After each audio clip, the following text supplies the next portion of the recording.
let me start with the introduction. So welcome to the House District 41 Candidates Forum, hosted by the Deering Center Neighborhood Association. Welcome candidates, welcome live viewing, and welcome those that are going to watch as a recording or on Facebook. I'm Colin Apps, the Vice President of the Deering Center Neighborhood Association, or DCNA board, and I'll be one of our moderators tonight. We're really fortunate to have all three candidates for House District 41 Democratic race candidates with us tonight. So Lori Davis, Ben Grant, Sam Zager. We also have two DCNA board members helping us out tonight. Karen Wilson, who will be co-moderating, and Zach Enright, who will be acting as a timekeeper. A little bit about Deering Center Neighborhood Association. We're a membership-based nonprofit organization that's really focused on representing the Deering Center neighborhood as best we can, facilitating info exchange, but also hosting a lot of great events in a normal year, and hopefully a few really good events at least in this more challenging year going forward. As a member-based organization, we really encourage you to support us by being a member, and please go to deeringcenter.me. So that's deeringcenter.me, one word, if you want to learn more about the organization. So for tonight's forum, for simplicity and security, for those of you on Zoom and Facebook right now, it'll be viewing only. So unfortunately, we don't have a Q&A box. We're not allowing live questions.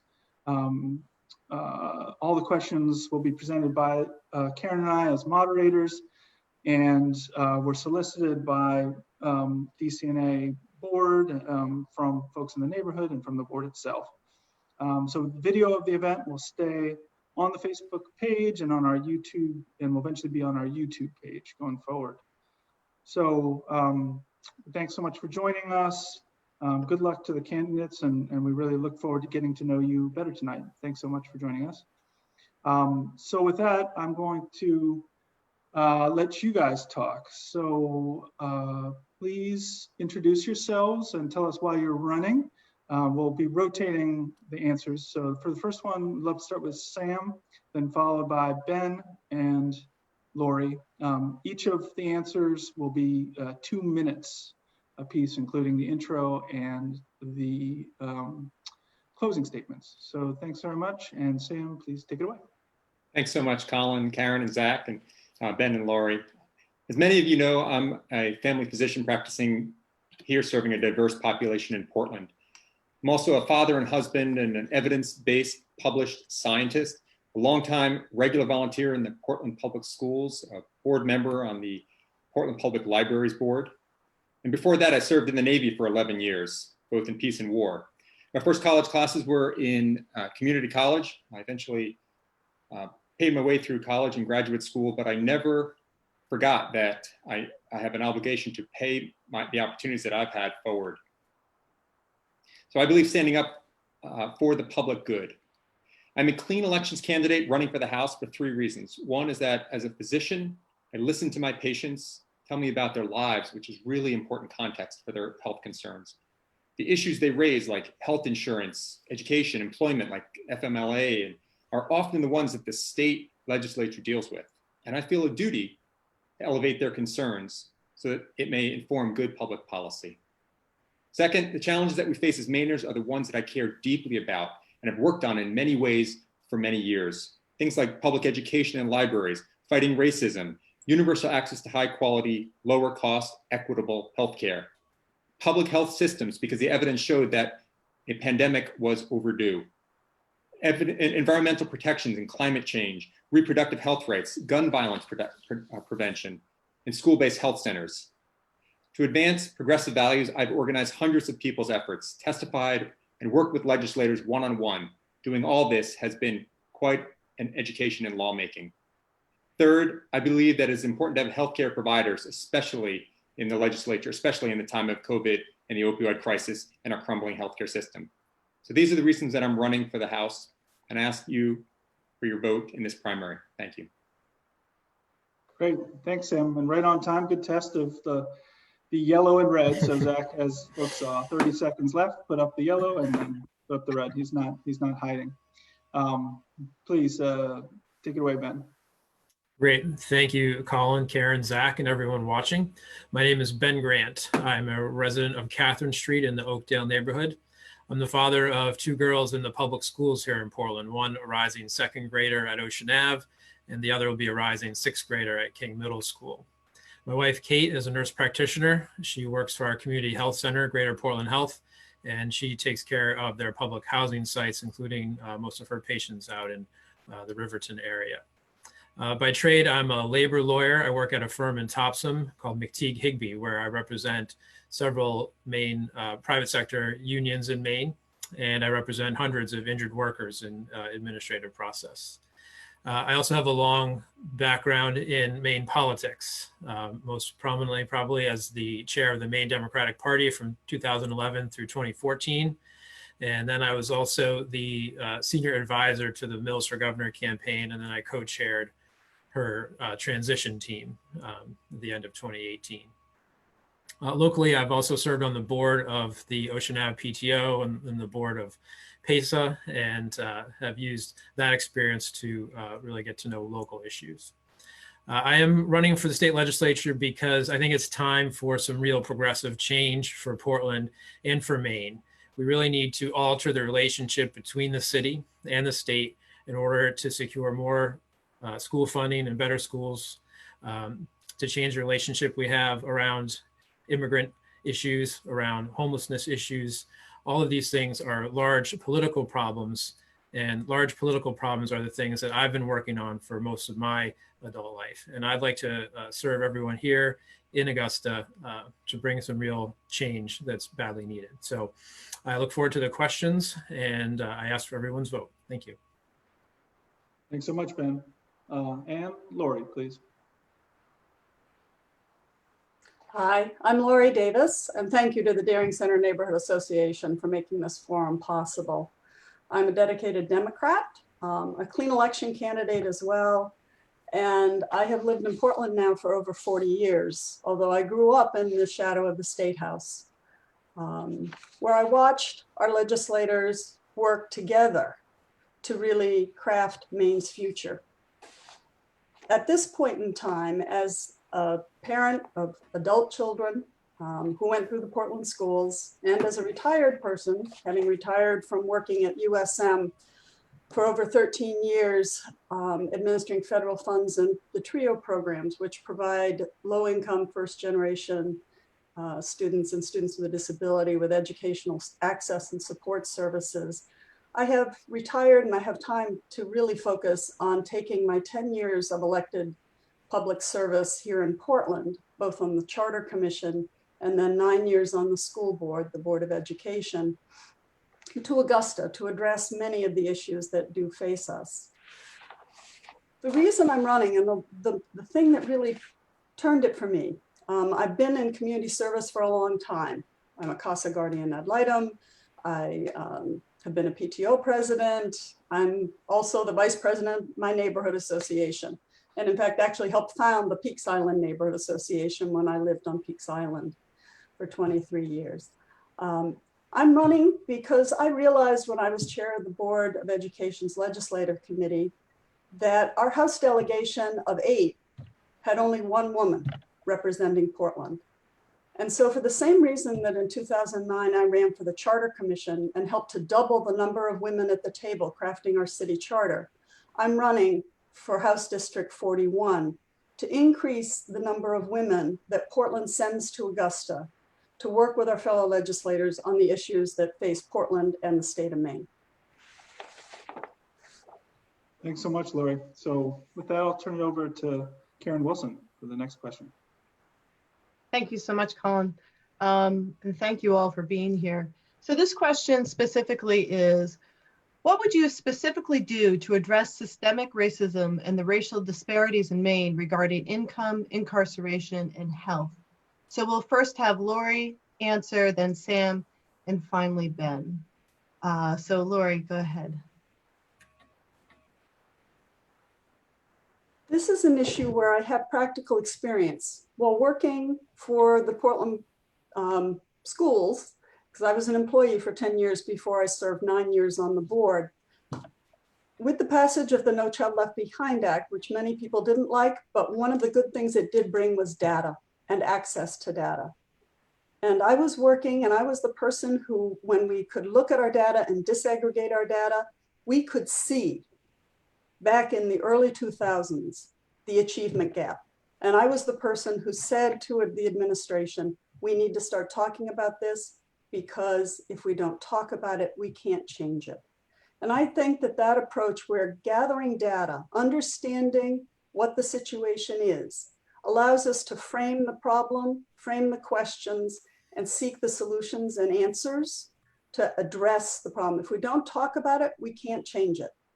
And in many cases, for example, with policing, it's coming to light that our police data systems are old, they don't talk well to each other, and that a lot of data doesn't exist. We didn't talk about the impact of COVID-19 on our Black, Brown, and persons of Indigenous and persons of color until we had the data that said they were disproportionately affected. So making sure we've got data systems and bringing that data to light and engaging in open, robust discussions, bringing in the voices of many, many people so that we actually can address the issues, begin to frame the issues, and seek solutions that will actually work. Thank you. All right, right on time. Sam, go ahead with your answer. Yes, Karen, I join everyone in the profound concern. It's just awful the way systemic racism has permeated for centuries, the very foundation of our country. And Black Lives Matter as a movement has rightly shown a very bright light on this. We're in fact long overdue, even though I've been working on race issues for almost 30 years now, in both public and academia. I recognize that I haven't done enough. So I've been doing a lot of thinking about this, not only what I can do individually, what I can do in the institutions that I'm a part of, as I actually have been working on for a number of years because of these things, but I realize I haven't done enough. I have 5 suggestions, policy proposals. First, I think we need to thank the work that tremendous leaders like Rachel Talbot Ross and others have done from the Portland delegation in the state legislature on these issues. But the 5 suggestions that I have would be to, number 1, adjust the school funding formula to allow more money to flow into Portland for after school programs. This is a proposed bill, not yet passed. It's LD 712. Number 2 is to make it easier for people with low-level criminal convictions, especially regarding marijuana, to have their records expunged and to have access to higher education. That's LD 760 and 991.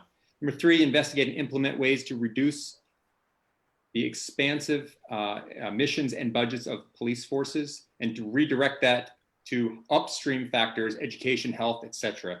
Number 4, investigate and implement ways to support Black businesses. And number 5, close or dramatically reinvent Long Creek.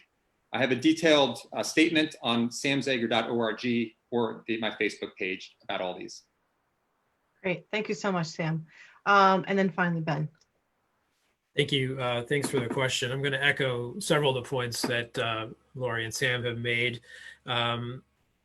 Addressing these systemic issues, I think, to me, starts with the achievement gap in Portland schools. You know, the Portland Promise document that is the guide post for the school district, I think is something that needs a serious infusion of investment, and that's something that the state legislature can help with. And if we can close that gap significantly, we're going to do a lot for the racial disparities here in the city.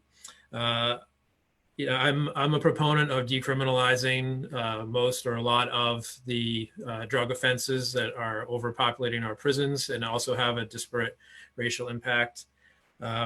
I actually wrote an op-ed today in the Press Herald about a workplace issue. As we know, COVID is having a disproportionately bad impact on people of color here in Maine. And that is in part due to the types of work that a lot of people of color are doing. And we need greater workplace protections, greater balancing of power between workers and employers in Maine. And that is another gap that I think we can close with good, smart policy. And then on the issue of policing, I've been impressed by the 8 Can't Wait campaign, which is a series of proposals to reform policing. And I would certainly echo Sam's notion that money needs to be redirected into areas that truly help societal problems and out of the police force. So those are a few of the areas that I would like to tackle. So thanks for the question. Great. Thank you so much. Colin. Great, thanks, Karen.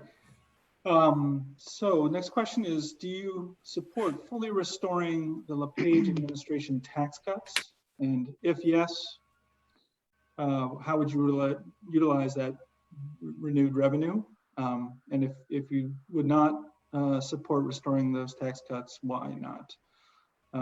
So hopefully that 3-part question is not too complicated. You can always ask for a repeat, of course. And we're first going to have Ben on this one, then Lori, then Sam. So Ben, you're on again. Great, thank you. Yes, the first LePage tax cut in his first budget is one of the sort of original sins that's still plaguing us right now when it comes to school funding and revenue sharing and all kinds of things that are supposed to benefit Portland. So I'd certainly be in favor of repealing most, if not all of it. In particular on the high incomes, what he essentially did was flattened out the income tax. I think it needs to go back to being much more progressive so that the low middle income folks still have some relief, but the high income Mainers are paying a greater share and proportion to their ability to pay. So definitely in favor of that. The other piece of it was also the estate tax. I think that's something we need to roll back to reasonable levels. So those are the 2 things that I remember most from the LePage era, and I would certainly be in favor of rolling them back. So Ben, can you give some specifics on how you would use that revenue then? Sure. Well, most of the state budget is consumed by education and healthcare, so I think that's where I would go with it. In particular, education, we have to figure out ways to get more funding back here to Portland, and maybe not just running it through the funding formula, which sort of by design disfavors a place like Portland. So I'd want to find ways to redirect that money into education programming that can get back here to Portland and help circling back to the first answer around the Portland Promise. Great, thanks so much. Lori, please.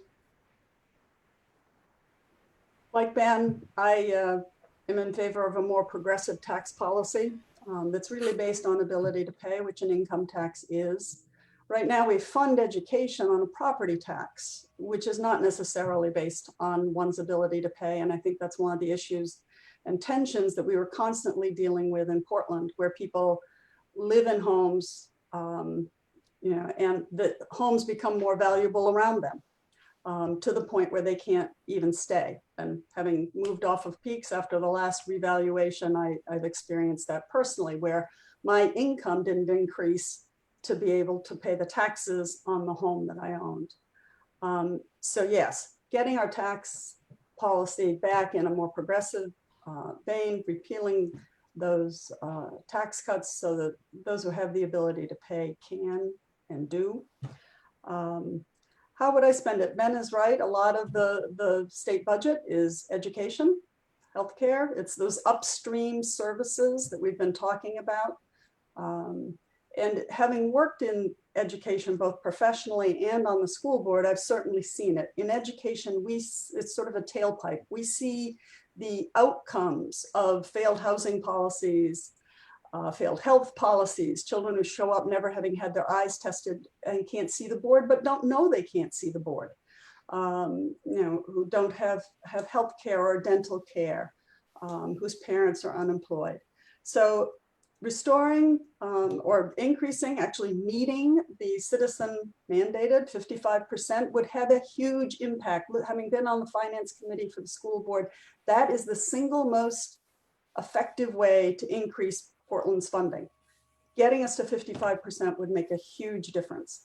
Then exploring other ways, perhaps targeting some of the pre-K funding so that it runs outside the formula and comes to Portland, which has more pre-K classrooms than other smaller towns, would be another way to explore. Great. Thanks so much, Lori. And finishing up with Sam. Yes, I certainly I would join my colleagues in undoing what LePage did. Interestingly, that estate tax, I think, is a really important thing. In 1980, if the taxes had just grown according to inflation from 1987, it would be there would be 4 times well, it'd be four times a lower threshold for the estate tax. In other words, right now, a person can pass on an estate of $5.8 million tax-free in Maine. That's wrong. I think that people who have such an estate should pay more of an estate tax. There's a bill now which I strongly support that would lower that to $2 million. That would be more in line with historic figures of what that would be, because it literally is a tax that protects the top 1% that LePage put in place. It's important to recognize that other revenue sources would be important. Offshore corporate shell companies and shell mechanisms are another opportunity for us to bring more money into the state to fund our schools and healthcare. There's probably $50 to $55 million that would be available through something called a worldwide combined reporting. I would use this money for healthcare and education largely, reducing class sizes, helping the state get to the 55% that it has an obligation to support its share of public schools. We have increased teacher pay. We should be able to increase it more, beyond $40,000 a year. In terms of healthcare, mental health coverage in an opioid crisis, when we are asking police to be healthcare providers, essentially, it's wrong. We can address the upstream factors with changes to the tax formula. Great. Thank you so much, Sam, and Ben and Lauren, and to Karen. Thank you. All right, so this question is pretty straightforward. Do you support the current law on term limits for members of the Maine Legislature, and why or why not? So we'll go with Lori first, then Ben, and finally Sam. So Lori, go ahead. I remember when this came into being, and I remember why. It really was aimed at a very specific legislator who still sits in the legislature and has pretty much, I think, without much interruption ever since then. What it does two things. It does create turnover, but it also creates a lot of flipping back and forth between chambers. So it doesn't, in that sense, really turn over the body completely. It does require more expertise from staff and the possibility that lobbyists actually have more influence because they come with expertise that individual legislators don't have and don't have long enough to really develop. In general, I do not favor term limits. I understand why this one was put in place. I don't think it really solved the problem it was meant to address. I think there is benefit, having served now for 10 years in elected office, that elected service, you learn something. I thought, having been on the school board, that having worked for the school department for 10 years and then walking in to be on the school board, that I kind of knew everything I needed to know, and I didn't. I had certain kinds of expertise, but the governance expertise was different and needed to be developed through experience. So I would, at this point, say no to term limits. I think the voters have the responsibility to assess whether or not their representative is representing them. and that an active, engaged citizenry can also bring multiple candidates to a given race and really ensure that even a long-term representative is still responding to their constituents' needs and active and effective in their representation. Wonderful, thank you. Ben. Yeah, thanks. I would certainly support repealing legislative term limits. First of all, it empowers all the wrong people. So when you have term limits, the institutional knowledge is in the lobby, it's in the staff, and it's in the executive branch. And all three of those things are counter to the legislature's role as a co-equal branch. So that's the number one reason. The other thing that it does is really slow things down. So if you have new chairs and new legislators coming in, they propose all kinds of bills. If there are people with a lot more experience, they'll know that something has no chance, so they know where to focus their attention. And the legislature deals with over 2,000 bills every new session. And I think if there were people there with more longevity, you'd see the process work a lot better. I wouldn't necessarily leave it up to the voters to repeal. I think it was passed during the fervor of the Contract with America days back in 1994. That was a unique time. I think we've seen it play out over the intervening years, and we've seen it really disempower the legislature. And I think that branch needs to be empowered again. So I would support the repeal. Wonderful, thank you. And Sam. So in some ways, I think that the philosophy underpinning the term limits is very sound. Maine has a citizens legislature, not a professional legislature. It's part-time, and that helps keep the legislature in tune with the will of the people. Term limits is another leg on that stool, and I think it serves a valuable purpose. I don't know if the current formulation is quite right, though. It does seem to me like 4 terms and limiting somebody to that could really reduce the knowledge that the body has, as Laurie and Ben have pointed out, and it does tip things in favor of lobbyists and other players. I do strongly favor things that connect the legislature to the public at large, and reduce the influence of moneyed interests. For instance, the Clean Elections Act. I'm running as a clean elections candidate. I think that's another way that that we can ensure that the representatives truly represent the interests of their district and the people at large that they are serving. So broadly, I do support term limits. I'm not sure that we have it exactly right. I'd be open to suggestions on modifying it, but I'm not sure that. But I don't support a complete repeal of it. Great, thank you so much, Colin. Great. Thanks everyone for the concise answers. So the cost of housing in Portland, including Deering Center, is becoming increasingly unaffordable. As a state legislator, are there specific policies you would pursue to help address this? This time we're going to start with Sam, then to Laurie, then to Ben. So. Yes, and how not only has it been difficult, but with the revaluation that Portland is coming out with this spring, it's a particularly acute issue. Portland has a housing problem. We have it's across many levels of the socioeconomic spectrum. We have a gap in Portland of 21,000 housing units. I've been at meetings recently about regarding how to address that in terms of within our district, how to create new housing and how to do it in an equitable fashion. We have to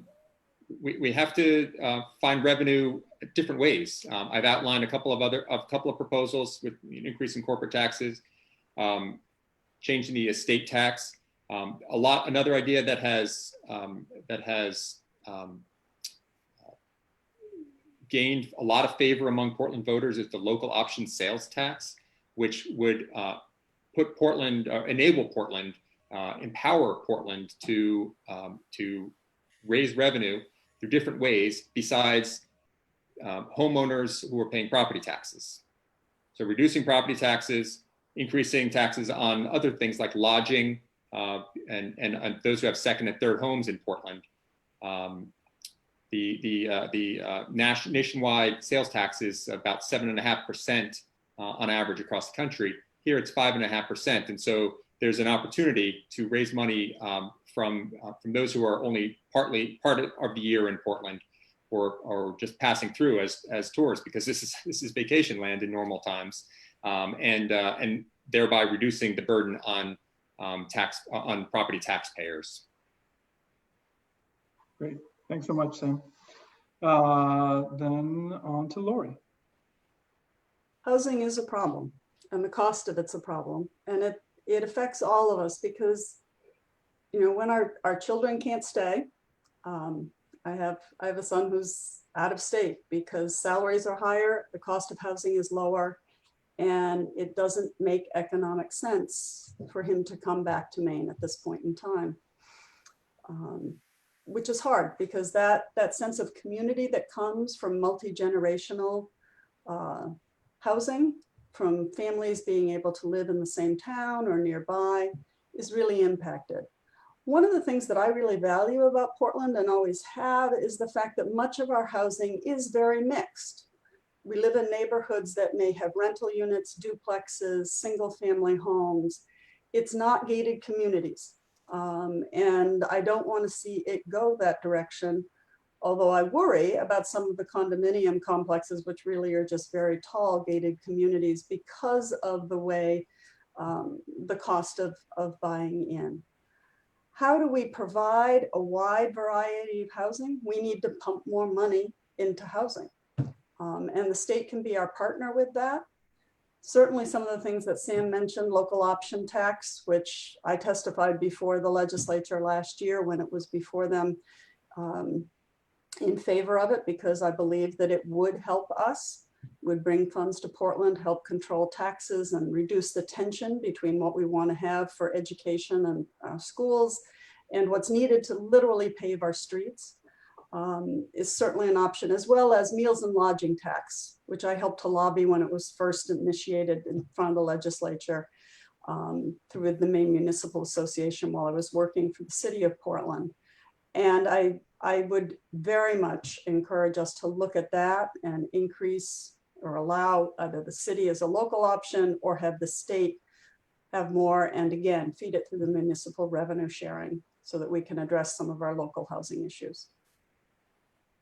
And great, thanks so much, Lori. Then Ben. Sure, thanks. I'll go in a couple of different directions here. I think first we've got to address the Airbnb situation. You know, going to some sort of regulation around owner occupied versus not, I think makes a lot of sense. That may be a city decision, not a state decision, but I think it is an important way to change the supply and demand calculus. I think the state is probably going to have to take a look at zoning regulation. The state of Nebraska just recently passed a state law that basically requires at least multifamily plots statewide. So, you know, the issue of zoning gets very often caught up in NIMBYism issues, and it may be time for the state to take a look at broad-based zoning changes that will allow for a greater mix, the mix that Lori was talking about. The advocates I've talked to have said that Maine State Housing needs to have a fire lit under it. There something on the order of several hundred housing starts a year statewide when we actually need several thousand per year. So I think that's a role that the legislature can play, its oversight role, and get that body doing what it needs to do. And then the last thing, in terms of revenue streams, I really want the legislature to take a look at how it does bonding, and to be specific, our relationship with roads. So the legislature 2 years ago passed a $100 million bond package, all for pavement, and we didn't get anything for it for housing, research and development, or anything else. That's not something that I would support. I think we need to direct some of that money into the things like housing that will help a city like Portland. So thank you. Great. Thanks, Ben. On to you, Karen. Let me unmute myself here. All right, so my question is a little bit more statewide here, and I'm lost on my, there we go. So this is more of a statewide question, and the question is as follows. Do you support the CMP corridor project? If yes, why? If no, why not? And will you do anything to try and stop it? So for this question, we'll start with Ben, then go to Sam, and finally, Lori. Sure, thanks for the question. I don't support the CMP corridor project in its current form. I think that the deal that was cut by the state with the company wasn't good enough. I don't think we got enough revenue, and nor did we get enough environmental mitigation. I know that there are proposals in other states that would have seen hundreds of millions of dollars more and would have, I think there was even one that would have buried the power line. So you would basically eliminate the environmental impact. I think there's an argument that bringing in clean power, there's an argument that this is clean power that it can be brought into the states. I think that's fine for us to work on, but the deal has to be right for Maine. It has to benefit Maine more, both financially and for the locals, for the environmental impact. So I don't support it in its current form. I would work with any interested party if I'm in the legislature to change the deal and see if we can make it a good deal for Maine. Right, thank you very much. Okay, so on to Sam.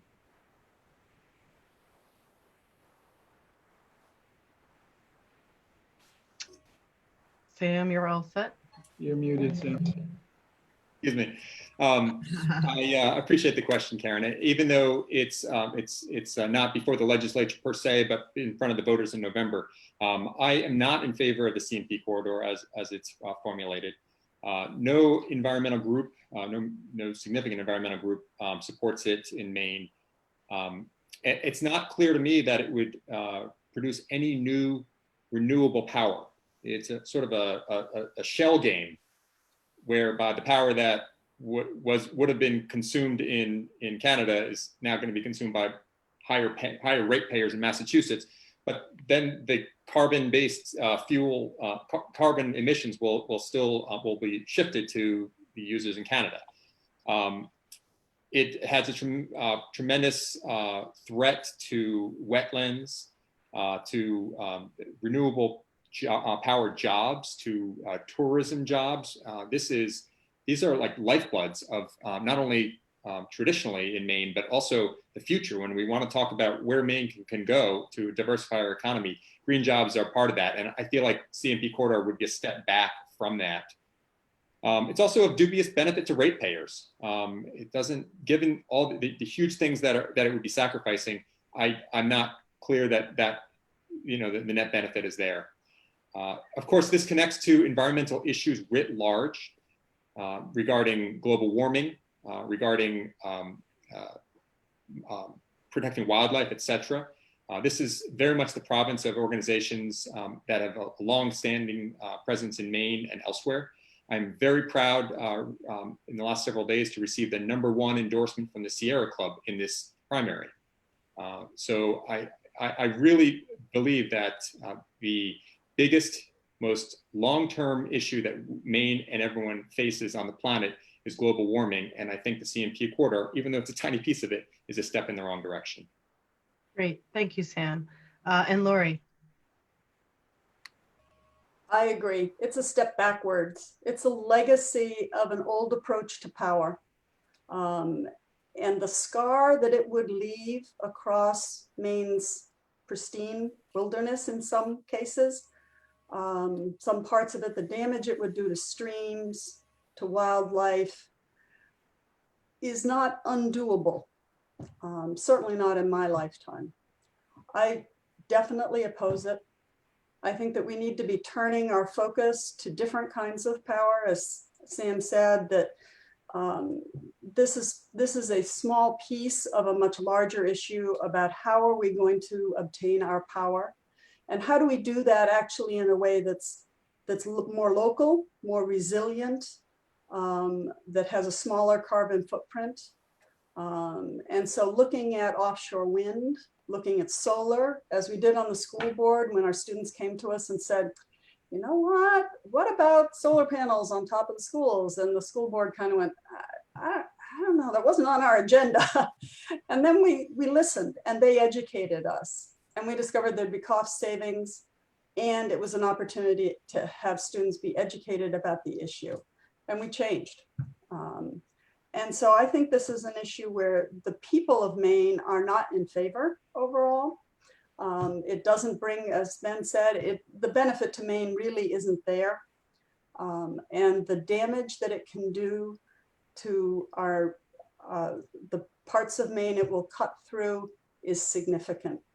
And so I absolutely oppose it and will vote against it. Great, in thank you. November. Great, thank you so much. Go ahead, Colin. Next question is, do you support reassessing Maine's policing policies and advocating in the legislature substantial reform? If yes, can you talk about specific ideas or policies you pursue and how you'd approach that? And if no major changes, why not? So a little bit complex, but basically what we're asking is policing reform and some specific ideas. We're starting with Lori first, then Sam, and then on to Ben. So as I understood it, the question was sort of looking at policing policies from a state level and reassessing them, and absolutely. I think one of the things that the state can do, and this goes back to what I said earlier about having consistent data systems that enable us to look statewide and collect data on policing interventions and what are our police doing and who are they policing? Because the bits and pieces of data that we have here from Portland show that policing is applied differently depending on who you are. And that's true in other parts of Maine. The difference is often, it may be ethnicity. I grew up in a town where if you were French, Canadian, or French, you were policed differently. If you were low income, you were policed differently. And so how do we get the data so that we're able to see how we're policing and make sure that that is just, fair, and equitable? I think that the larger conversation is really calling into question, what is policing? What is the role of law enforcement? And I think that over time, much like education, law enforcement has ended up holding a lot of things that really aren't theirs. When we moved to a community-based mental health system, but never built the community resources to actually manage mental health issues, the police stepped in. The opioid crisis, the police stepped in. They've become the folks of last resort, and there are many, many calls for the police that really don't require an officer with a weapon to respond. And so we need to rethink how we ensure public safety with people who are actually best trained and best able to meet the needs of the situation that they're called in to mediate. So that would be my approach. I think that needs to be both local and statewide. Great, thank you, Lori. And Sam, to you. Turn it off mute this time. This is, yes, I'm in favor of police reforms. And for some of the things that Lori just mentioned, there has been tremendous mission creep of in the police.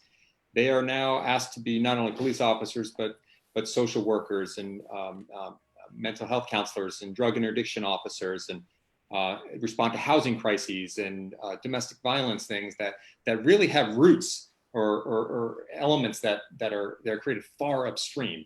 So my personal experience with this, I have many times over many years sat with patients who are on both sides of policing. Just yesterday, I had a Portland police officer in my office, and we were talking about his perspective on things. I've had many times where I have taken care of people who have been arrested many times wrongly, or convicted, serve time. And I see all the cascading problems that creates, not only for them in terms of their educational opportunities and their potential for being leaders in the community and cornerstones of their family, but many generations later. So I don't think it's fair to ask the police officers, who themselves are public servants, to do all the things and pick up all the pieces for the things that we as a society have failed to address at the root. The opioid crisis is an example. And I won't have a whole lot of time to get into this, but I'm a Suboxone prescriber. I sit with people who have opioid substance use disorder, and I heard with disgust former Governor LePage talk about this like it was a law enforcement issue, and if we could just put all the people who have anything to do with drugs in prison, we can solve the problem. Wrong. I'm in favor of treatment and opportunity, and not in favor of over-policing and over imprisoning. Great. Thanks so much, Sam. And Ben. Great, thanks. Specifically about police reform, I'll start by referring back to the 8 Can't Wait campaign that I alluded to earlier, that mentioned earlier in the debate here. A couple things stand out from that agenda to me. One is the duty to intervene. You know, I think one of the real striking things about all the police misconduct that we see are the other police that are standing by doing nothing or even making things worse. Certainly banning some practices, or, you know, certainly the chokehold issue is prominent now, but I think we should be banning certain practices. And then I'm also impressed by the use of force continuum, so that people are trained into how to address difficult situations without first, going to your firearm. I think broadly speaking, you know, the notion of demilitarizing the police is where I want to be. You know, there was just an article in the paper about the military equipment that they have in law enforcement down in Hancock County, of all places. I think that goes part and parcel with a greater public scrutiny of police budgets. I mean, you look what's happened in Portland over the last few years, as it's been reported, there's been a significant escalation in the police budget. And I think if people scrutinize that as much as we do the school budget, then the public, I think, would step up and say, that's not the type of community that we want to have. So I hope, if I'm able to go to the legislature, I want to help lead people to provide more public oversight of police budgets, so that they are doing the things that we want, and not being little military forces. So I'll stop there. Thanks. Thanks very much, Ben. On to you, Karen. Wonderful. So in this question, I think most people have actually addressed it to some extent. So maybe this is a chance to broaden your responses. So this is about state funding for Portland public schools in particular. So as we know, this is a big concern. The state's current funding formula unfairly hurts Portland, and the state is mandated to provide 55% of municipalities' educational funding. But they, as many of you mentioned, have not achieved that benchmark. So what specific things would you like to do to improve the school funding formula in particular, and achieve that 55% threshold? This time we'll go with Ben first, then Lori, and finally Sam. So go ahead, Ben. Sure, thanks. Well, this is a particularly thorny issue. I think there's been a lot of people who've gone to Augusta with the intent to change the formula, but that doesn't dissuade me. I think that is the area we need to address. You know, I think I'd like to see something along the lines of what Representative Brennan is gearing up to propose, and that is to increase the factor related to the achievement gap, so that the funding formula isn't based solely on property valuations or number of students or things like that, but to really factor in, you know, what are their outcomes. So I think that's a great way to find some more money to come to Portland. The other piece of this is the politics of it. And we need legislators who will go find common cause with other areas of the state facing similar problems, because there's nothing that will happen without 76 members of the House voting for it. That's something that I have a lot of experience in, building coalitions, working statewide with people. And I think if we can bring together the service center communities, you know, you get pretty close to those majorities. So you know, that's a political problem that needs solving. And the end result is that we can, I think, find more money for places like Portland. So thanks. Great. Thanks so much. Lori. Thank you. Having spent most of my time on the school board, much of it on the finance committee and chairing that committee for 2 years, I'm familiar with the funding formula. I also was familiar with it when I worked on it and with it when I worked for Portland Public Schools, and actually found that at that time, this has been corrected since, thank goodness, that Portland's places that received federal funding were actually not getting credit for that federal funding, which was supposed to be in addition. The state took it away and reduced our state funding, which is called supplementation. And we have corrected that in the funding formula. Funding formula is very complex. And Ben's right. There are lots of people who have sort of taken up that charge and gone to Augusta thinking, I'm going to change this. Like Ben, having worked with it and seen how it limits a school board in being able to actually respond to the needs that we have in front of us, the children and the adults who come and sit in our schools every day. And I would remind Portlanders that we serve a large number of adult students who are not even covered by the funding formula. So, and Portland is on its way to becoming a minimum receiver because the value of our property factors so heavily in that formula. So one of the questions I have is property tax actually the way we should be funding education in the state when Portland, our largest and most complex and most diverse school system with some of the largest achievement gaps, actually receives the least amount of state funding. So what Ben is also right, we need to work with other parts of the state. The funding formula is a real trading war between perceptions in rural Maine that Portland has everything and perceptions in Portland that rural Maine's small and they can make do. We need to find common ground and come together in a way that really serves the children and adults, not only of Portland, but of Maine, because education is how we will change our future. Great. Thank you so much, Lori. And finally, Sam. Thank you very much, Karen. Yes, I see this as two different aspects of the problem. There's the question of how much of the pie Portland gets, the EPS, the Essential Programs and Services formula. Then there's the question of how big is the pie. The EPS formula does not sufficiently account for English language learners, high prevalence of special needs students, and other factors that are definite realities for Portland.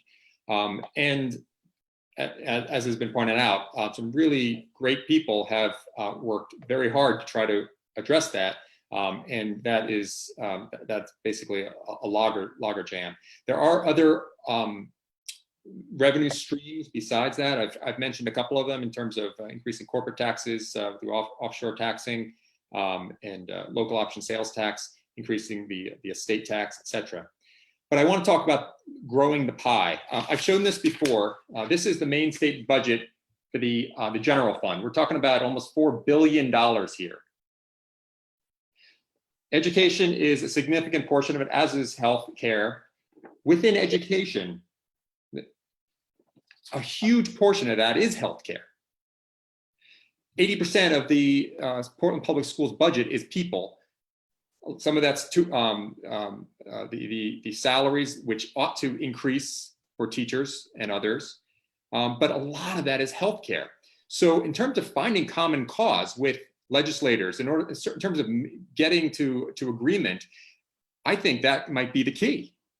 If we can reduce healthcare costs, if we can make healthcare more equitable, more inclusive, and lower cost, these are possible, by the way, and it's been done in many other countries and in other states, better than Maine has yet. 70% of this budget is healthcare related. I'm a healthcare provider and a healthcare advocate, and that I think is the strategic objective for getting more money to the Portland Public Schools. Great, thank you, Sam. Great. Thanks so much. We're in the home stretch, guys. So next one up, pretty concise question, but maybe the hardest one. A couple of references so far. What specific policies would you pursue in the legislature to address climate change? So we're starting on this one with Sam. then Ben, and then Lori. So back to you, Sam. Thank you very much, Colin. Indeed, climate change, as I said earlier, is the biggest issue on the planet. It's literally a matter of survival. It's also a matter of social justice. That's why I'm very proud to have the Sierra Club's #1 endorsement for this District 41 primary. I'm a 23-year bike, run, transit commuter. I live the values that I talk about. And when I say it's important, I feel like we all have steps that we can make in our own lives, and also as in our collective decisions. I'm a published evidence-based scientist, and obviously there's a lot of evidence that shows we haven't, unfortunately, not listened to enough of the evidence-based scientists. In terms of what I would do, wind, solar, I think are huge. Solar panels have come down in recent years by about 80% in terms of cost. I think that the legislature can incentivize not only production of local solar, but also solar collectives, which communities like Portland, where we're densely populated, could still be solar powered. Wind power, this is not only an opportunity to improve our climate future, to literally help the planet survive, but it's also a tremendous opportunity for Maine to rebuild, to retool our economy towards renewable power. Professor Habib Dagher and others at the University of Maine have pioneered offshore wind models that show that we can get off the grid. We can basically become like Texas was for fossil fuel, producing 150 or so gigawatts of power offshore over the horizon, not disturbing views from vacation land. Use 2 of those 150 and sell the rest. That's a lot of money coming into Maine to help schools, education, housing, etc. So those are some specific policy proposals, in addition to the TCI and other things like that have worked, like Reggie has. Thank you so much. Clearly a passion of yours. So on to Ben. Sure, thanks. I'll pick up where Sam left off on the wind power. That was certainly one of the biggest failures in my mind of the LePage years was the defeat of the offshore wind project. I know it's been resuscitated under Governor Mills, but I think that needs to be put on steroids, if you will. That's certainly one of the answers for changing our energy mix here in Maine. Also investment in solar, that's a go-to. I know Speaker Gideon has spent a lot of years working on solar power projects and policy, and I would want to continue that work. Then the last thing is, from what I understand, there are some movements underway about regional approaches to reducing auto emissions.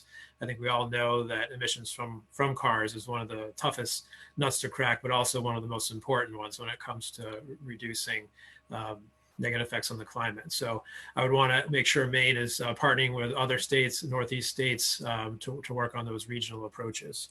And then, you know, the environment and climate is clearly a passion of Governor Mills's, and her climate council is off to a good start doing good work. And I would hopefully want to be able to participate in that if I were up in the legislature. So all very important ways for Maine to change the mix of energy use and to achieve some pretty ambitious long-term goals for changing over to renewables.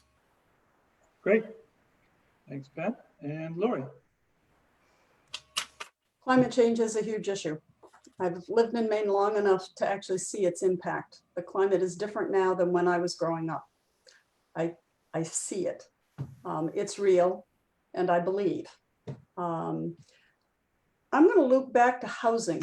Maine has very old housing stock, much of which is still, despite now Senator King's initiatives to insulate back many years ago, it's still largely uninsulated. You drive out in rural Maine and you will go past trailers, which are barely insulated, with bales of hay around the bottom to try and keep the wind from coming through. So we need to address our housing stock, its energy efficiency, and make it possible, because many folks are low income and the disposable income just isn't there to buy a solar panel or even to improve their house. Maine has had strong programs that have waxed and waned over the years that enabled individuals to actually make energy improvements and investments in their homes. I used one of them to take out an old furnace from the 1920s and put in a state-of-the-art gas furnace and cut my energy usage by a third and be warmer.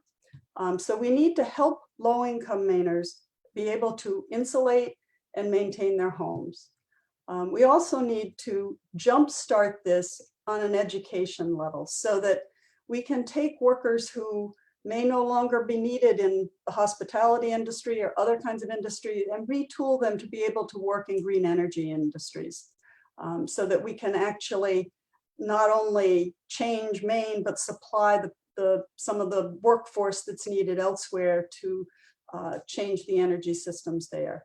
It's time for the state to invest, and I think the investment in this, it's bigger than a local town or city. It really needs to come from the state, and the state needs to continue to lead, as Governor Mills is beginning to do.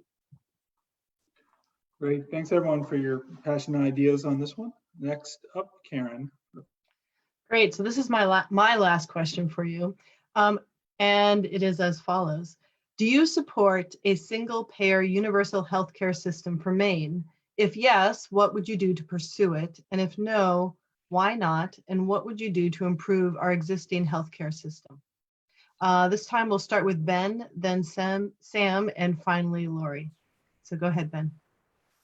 Thanks. Yes, I am an unabashed supporter of a single-payer healthcare system. I will walk over hot coals to work on it. If you want to know my passion for that issue, we really have to sever the tie between employment and health insurance. And I think a single payer system is the best way to do it. It's the simplest, and it'll end up being, I think, the most affordable way to do it.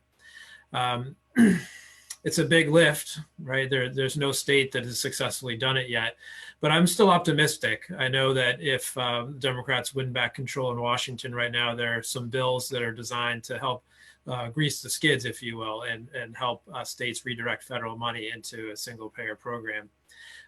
There's no doubt that that is a much better healthcare system. You look around the world at all the other countries that do this much better with better results at lower cost. So I think it could be such an important tool to attract people to come to Maine too, if we were the place that got this right first. Think of the advantage we would have over other places. So I think it's an incredibly important issue. I think its time is coming, hopefully sooner than later. And I think if we keep sending progressives to Augusta to work on this, we'll keep moving that Overton window, so to speak, of what becomes possible. And I want to make this a real focus of mine. So yes, to single payer, extremely important, and I will work on it. Great, thank you, Ben. Sam. Thank you, Karen. Yes, very much in favor of a single payer healthcare system. It is evidence-based. It works in so many places, different ways of doing it. I think it's important to recognize that Maine we have to be mindful of our own realities. I believe that healthcare is a human right, and more Americans, more and more Mainers seem to be coming around to that. I also believe that it ought to be viewed as a public good.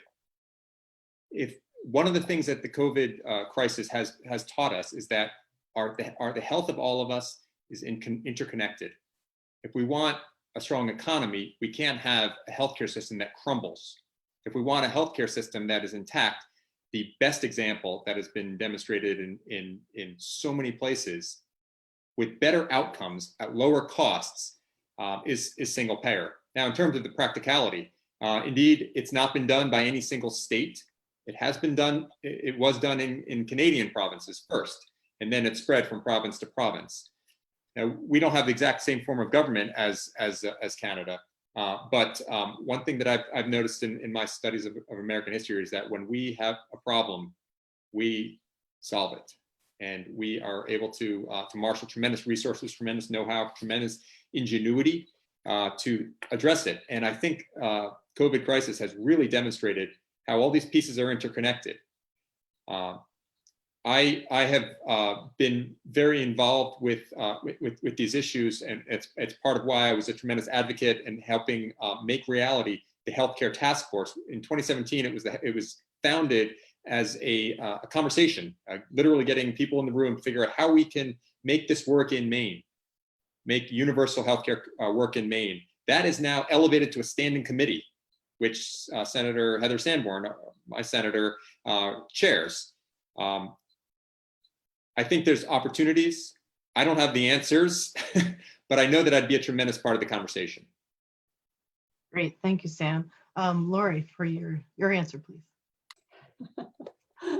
I don't have all the answers either. Healthcare, I believe in single payer healthcare, and I would, like Sam, walk over hot coals to get there because I see the impact of not having it. And I recognize, as Sam says, that the health of one of us is connected to the health of all of us. And that part of what Maine needs to do, and I think that there's almost an opportunity that arises in a crisis like the COVID-19 to actually change things in a big way. And I think Maine is small enough to do it. We've led before on many issues, you know, whether it's billboards, bottles, why not healthcare? It's a bigger lift, it's a heavier lift, but it's a lift we need to make. And it's one that encompasses the needs and the desires of both urban Mainers and rural Mainers who live in small towns farther and farther from hospitals, or holding on to a tiny little hospital that barely operates and worried about losing it. We need a system that's going to work for all of us, whether it's urban or rural, and that ensures that our children are healthy and ready for school, that our workforce is healthy, as Ben said, and has the protections and the ability to be healthy at work and healthy at home. And it's an area where we actually can lead. And I would put my shoulder to that wheel. Don't have the answers, but as I do with everything, look at the data, find the information, talk to other people, and figure out how I can help to move that conversation along. Great, thank you all for your answers. Great. This is my last question before kicking off the closing remarks. So, and each of you have made reference to this, which I really appreciate. This is a time to kind of maybe condense those thoughts into a full answer. And somewhat blunt question of, you know, how would you better capture the revenue from out-of-state tourists and second homes? I think Sam referred to third homes, to help support underfunded services in Maine and in Portland specifically. First, we'll start with Lori, then Ben, and then Sam. Thanks.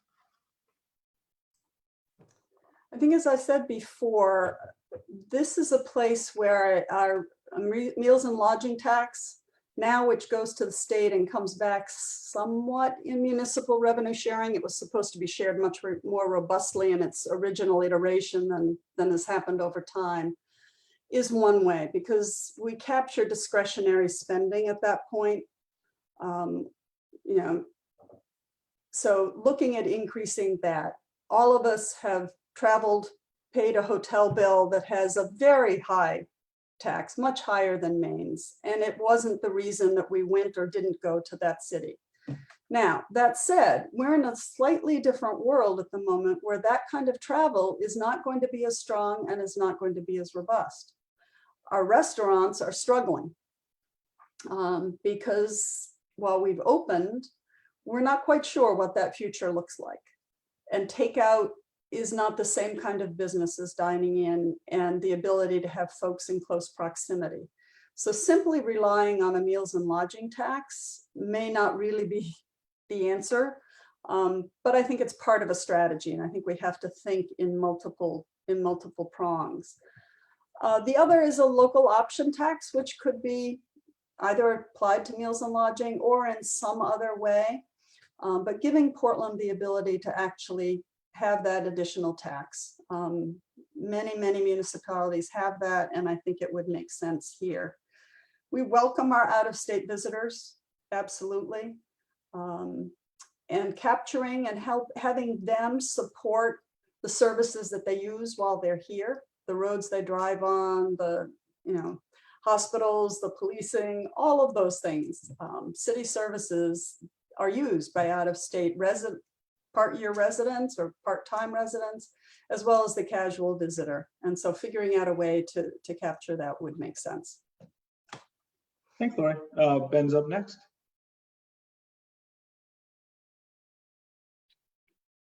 You're muted, Ben. Yeah, I got it. Somewhat like the school funding formula, changing the sales tax is another hill that many legislators have gone to die on.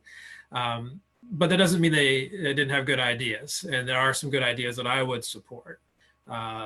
There's just changing the rate. That is something that's happened over the years. The sales tax has increased. A tougher one is eliminating some of the exemptions. There's a list as long as your arm of things that are exempt from Maine sales tax, and not all of them make a lot of sense to me.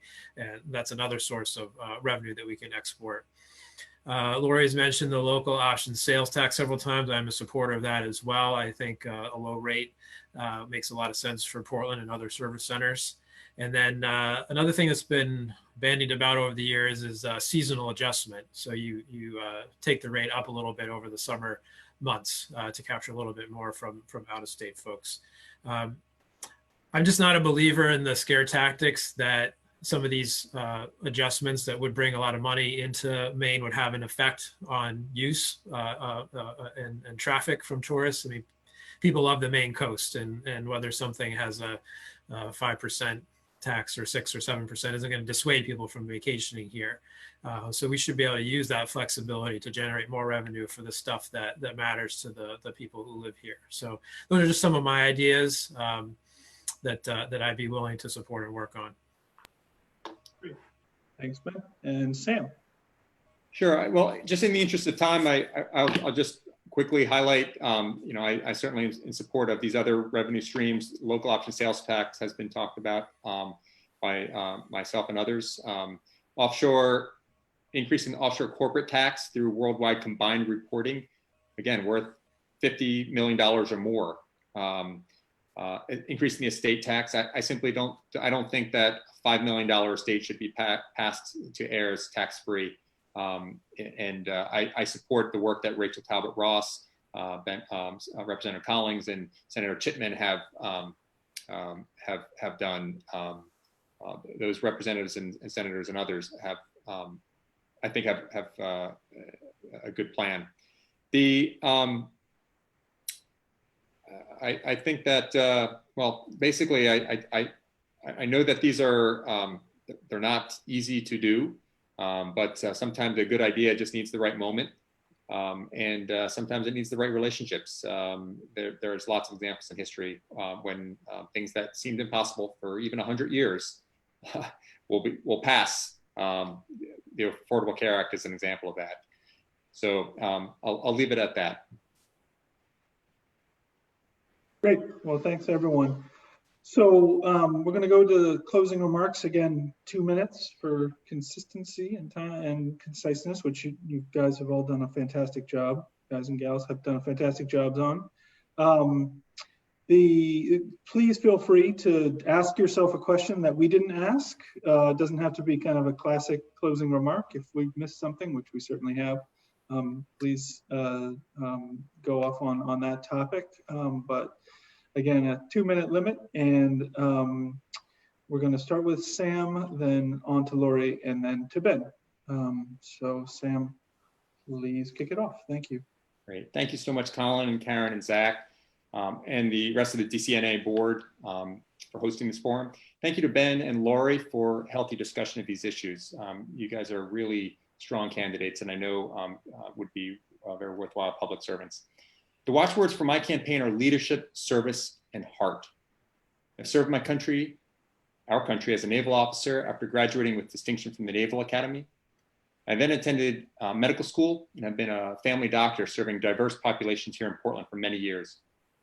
I've been actively involved as a leader in the medical community and beyond, and have helped push through and support progressive legislation many times. In addition, I've volunteered regularly with teens at Deering High School, and I serve on the Board of Trustees of the Portland Public Library. All of this while raising a family in this beautiful place, in this beautiful part of Portland. I believe that would bring a unique background and set of experiences to the legislature. Current and former legislators and many others have told me that my background would be tremendously helpful to the state and to help address Maine's challenges. This evening, I hope I've given you a sense of who I am, my commitment to service, and the issues that I am passionate about. To learn more about these or about me, or to see the list of the more than 100 people that have endorsed me, or simply to request an absentee ballot, I invite people to go to samzager.org, and I thank you very much for your time. Thanks so much, Sam. On to Lori. Thank you. And thank you again to the Daring Center Neighborhood Association for this time, and to Ben and to Sam. I learn something every time we talk. We all have a great experience and different experiences. We'd all bring a different lens and a different set of experiences in our backgrounds to this position. Mine is one of elected service. I have been serving Portland for the past decade, first on the Charter Commission, where I was part and instrumental in actually bringing ranked choice voting to Portland, as well as the elected mayor, a preamble to our charter, which actually talks about why we have education, the mission of education, and what it does for our city and our citizens. From there, I went on to the school board and worked to try and continue the work I did as a staff person for 10 years to ensure that that achievement gap narrowed. It's still there, and it still keeps me awake at night. It's something I've been working professionally in my work as the executive director for TRIO programs at the University of Southern Maine for the past 13 years, as a CASA guardian ad litem for youth in foster care. Educational access is my life work and my life passion. It's that area of expertise I would bring to the legislature and would be the place I would start work. But it's not the only thing. I'm a curious mind, a thoughtful, analytical thinker. Any issue that comes before, you can rest assured that I will research it, I will understand it. And as my colleagues on the school board said, I will set the bar for preparation really high in order to represent the people of House District 41 and to work in the best interest of the people of Maine and our common future. Thanks, Lori and Ben. Thanks, Colin. Thanks, Karen. Thanks, Zach, and everybody watching. At this stage of the campaign, a lot of the people watching have probably either met or talked to or emailed all of us. And I want to say to everyone watching, it's been a great pleasure and honor to meet so many great people here in Portland. I do have a big circle of friends and neighbors, but now it's even bigger. And it's just so great to see such a community spirit here in Portland.